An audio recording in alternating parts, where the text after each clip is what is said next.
శ్రీకాకుళం జిల్లా ఇచ్చాపురం పట్టణంలో శివానందగిరిగా నామకరణం చేయబడిన త్రినాథ స్వాముల కొండగా కనుమకొండగా ప్రఖ్యాతిగాంచిన ఆధ్యాత్మిక క్షేత్రంపై సంక్రాంతి మహోత్సవ వేడుకలు అత్యంత ఘనంగా కన్నుల పండుగగా నిర్వహించారు.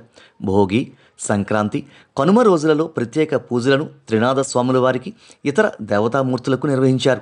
భోగి సందర్భంగా నిర్వహించిన ముగ్గుల పోటీలకు బాలికలు, మహిళలు ఎంతో ఉత్సాహంగా హాజరయ్యారు.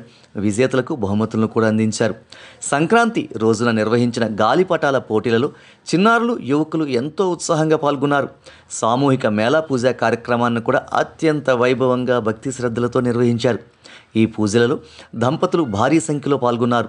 చివరి రోజైన కనుమనాడు ప్రత్యేక సాంస్కృతిక కార్యక్రమాలను ఎంతో ఘనంగా, ఉత్సాహంగా, ఉల్లాసంగా నిర్వహించారు.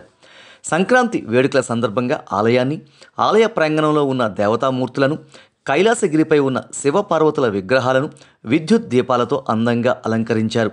వివిధ వర్ణాల విద్యుత్ దీపాల కాంతులతో శివానందగిరి వెలిగిపోయింది.